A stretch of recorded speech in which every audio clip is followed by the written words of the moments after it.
Ang Ginoo manaa kaninyo. Manausap kanimo.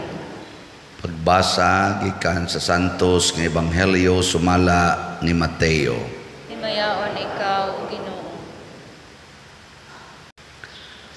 Niadtong panahona mitungha si Juan nga magbubunyag ug nagwali didto sa kamingawan sa Judea.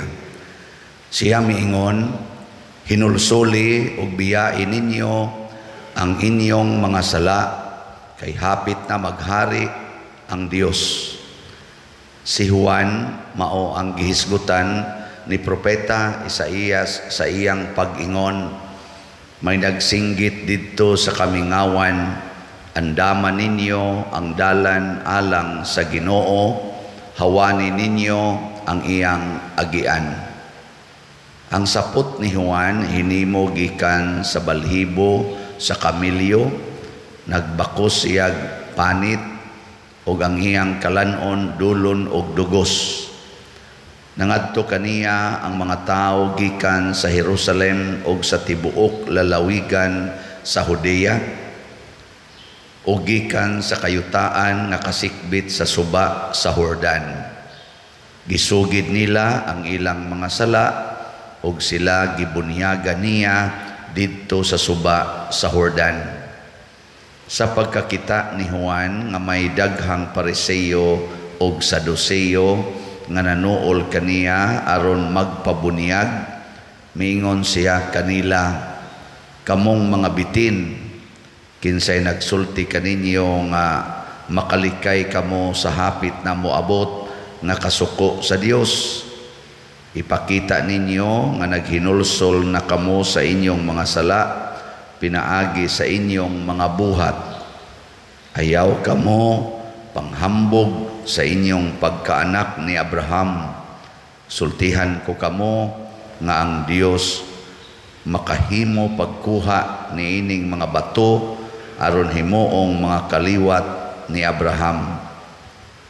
Ang wasay andam na aron iputol sa mga kahoy diha sa mga gamot, ang tanang kahoy nga dili mamungag maayong bunga, putlon ug isugnod sa kalayo.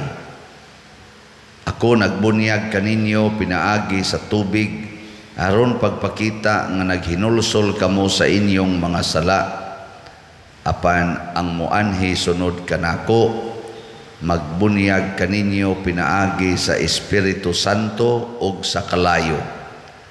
Siya mas gamhanan pa kay kanako ug dili ako angay bisan gani sa pagbitbit sa iyang sandalyas. Nagkupot siya nigo nga igpapalid aron lainon ang tahop gikan sa mga lugas. Tigumo niya ang trigo didto sa kamalig, apan ang tahop iyang sunugon sa kalayo nga dili mapalong.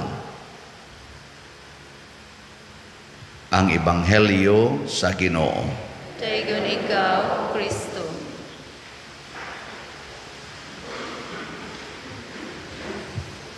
Ang Adbyento mao ang pag-abot. Ang panahon sa Adbyento mao ang pagpangandam sa moabot. Niabot na bang Ginoo sa inyong kinabuhi? Niabot na wapa. Kanus ama niabot?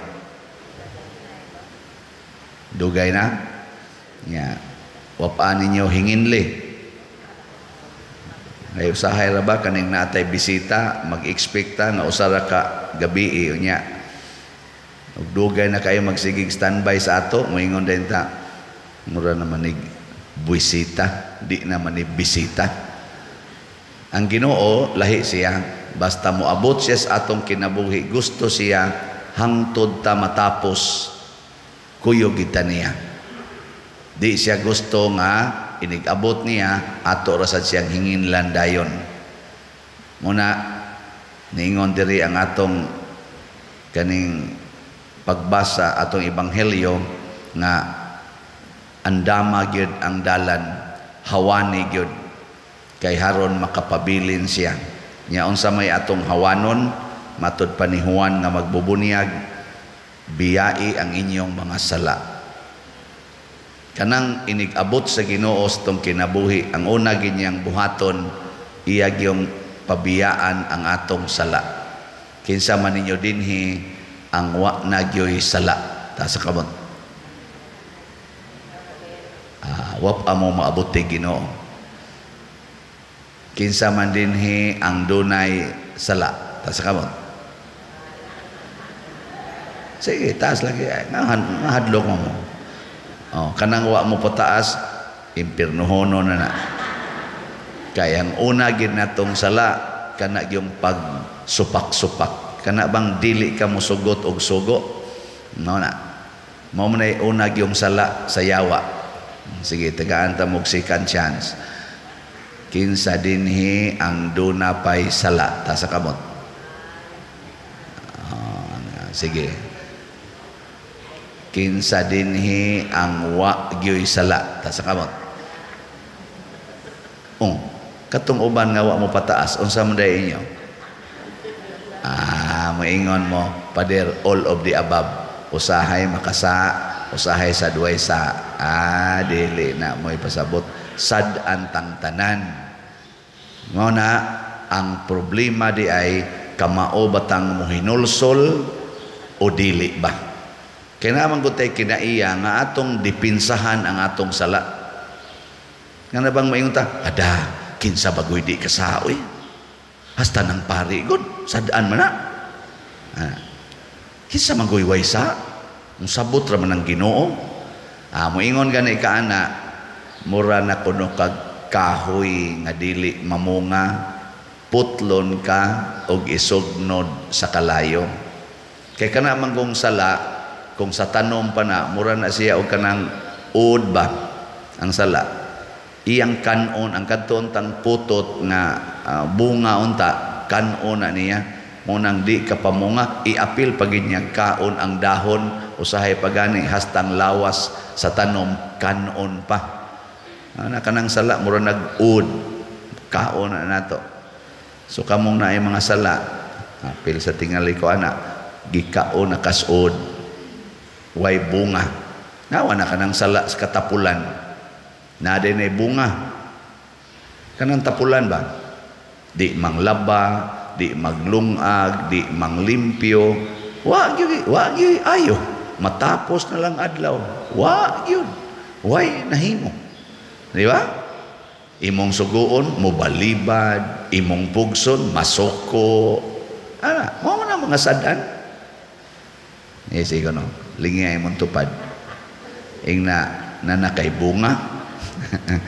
Na kay bunga way bunga ya, tapulan kay istana. Bisag kanang kasuko mamunga din na din ay bunga din maayo, siging yaw balik-balik ana mga sa nga dugay na kayo. Mao na ang resulta, wa gyud mahimo, sige na lag yaw kusmod lang now. Mo na gitawag na dinhi sa atong ebanghelyo og tahop ba kanang way unod bitaw nga kuan kanang panitra siya, panitra. Pero katong dunay lugas, katong naay bunga, mao tong mga tao nga magsigig hinulsol sa mga sala. Kana bang moingon ka, tapulanan ako magbinuotan ako, Lord sorry ha. Di amaday daghang labhonon, ako na ning labhan. Laba din ka. Mukatawa din to imong mama. Animal ay nang laban na. Thank you Lord. Kapang laban na gyud. Ang banasad nga tapulan kaayo, moingon sad, saylo ako Lord, tapulan kay ko. Akong asawa, kadusingot lang og trabaho. Ako na lang manglimpyo aning balay kay ni arabay mga alsahonon ani. Alsa di ka nga to. Maingon din na ibong asawa. Unsay nakaon. Nakasuyo. Nagbad trip. Ana ba?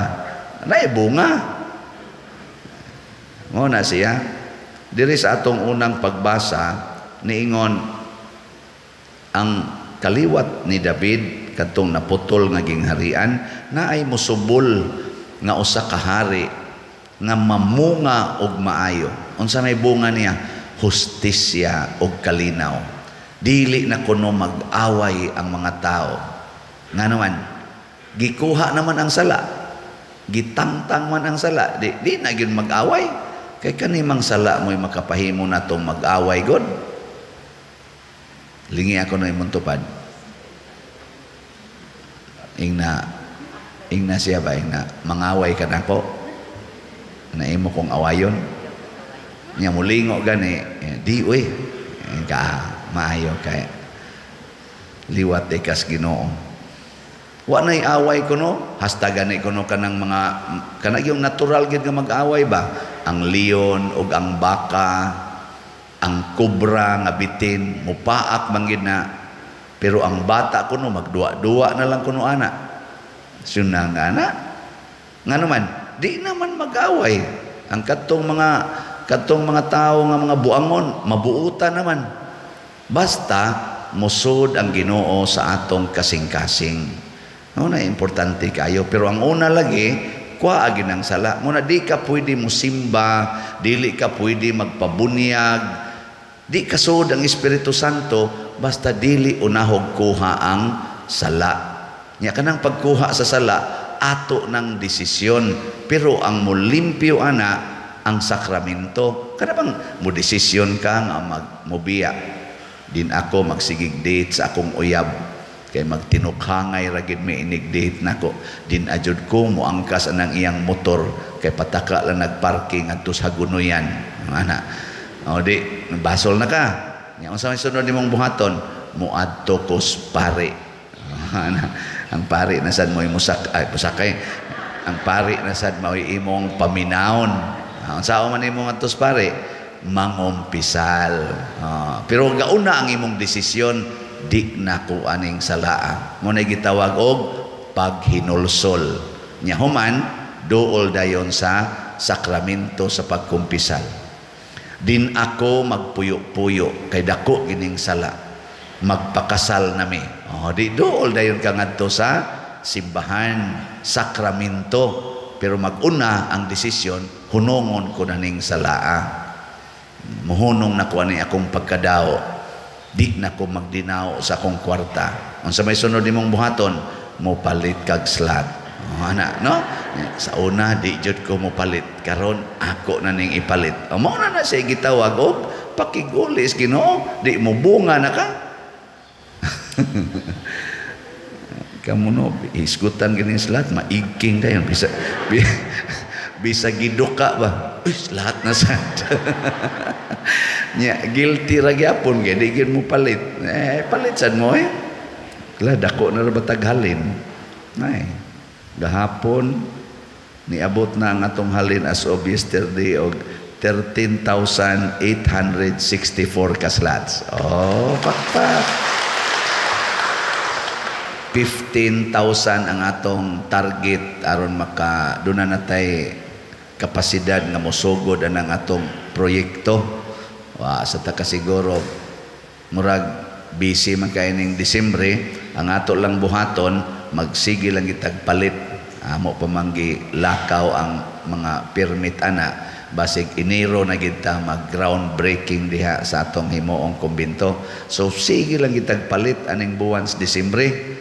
Ay haron ini ka Enero wa na sugod na ta diha. No.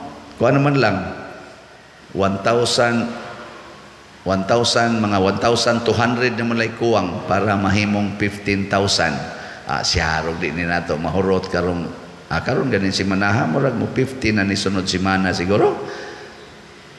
Pero dayon mamugpiyong sa inyong mata dayon mamugkatog basta kana bitang mo explain ako bahin aning mga slat-slat tug dayon. Inyo lang katulgan nga mao man ni makapahimo natong liwat ni Kristo. Matud pa diri sa atong ikaduhang pagbasa nga hinaot unta nga ang Dios nga tinubdan sa pailob ug kadasig maghiusa sa inyong hunahuna pinaagi sa pagsunod sa panig-ingnan ni Kristo. Unsa may panig-ingnan ni Kristo isip atong manunobos magsigig og hatag ngadto sa uban. Apil kong iyang dugo iyang gihatag nganhi nato. Sige ra jud hatag, sige pangalagad. Mauna siya kinaiya nga makapawagtang sa yawa.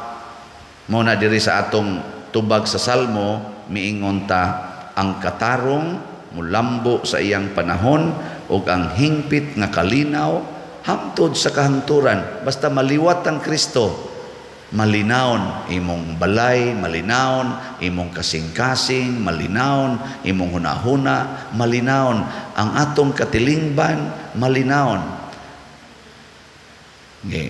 Katapusang lingi sa imong tupad.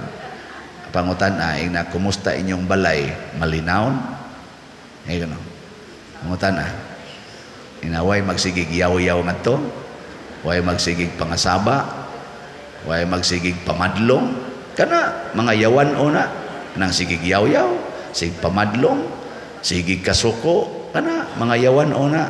Apil na sa nang hilom kayo, pero sige lang duwa sa computer, sige lang ana cellphone, ana nya mulihok lang kung mag-tiktok na, nya upload naman, nya tanaw naman diha nang iyang gi-upload. Kana otro sa nang mga yawanon, hilom lang. Way tingugay pero wa say tagdanay. Unsa man dining kalinaw, kana bang nag-alagaray ang matag usa, nagpasayloay, nagdinawatay ang matag usa. Kana mo'y kalinaw, dili sa nang mingaw pero way tingugay, dili sa nang siging tingog pero yaw-yawan. Kanang nagdinawatay. Nya ang sumpay ana mao ang kalipay. Kalipay sa kinabuhi. Ug mao nay gustos Ginoo inikabot niya, pero ang una gyung buhaton langkata ginang sala gikan sa imong kaugalingon. Nya duol ngadto sa sakramento. Matod pa ni Juan, ako nagbunyag ninyo pinaaging tubig para paglimpyo sa inyong sala. Pero ang mosunod nako, nga mauna si Kristo yang ipasabot, muhatag ninyo, mubunyag ninyo sa espiritu ug sa kalayo. Espiritu ug kalayo. Mao na ning atong 7 ka sakramento. Mao na siya. Dawata gid na aron limpyo pa, liwat pa gyud ni Kristo. Dili lang kay limpyo pero liwat gyapos demonyo. Ana. Sige, katong liwat ni Kristo manindog ta.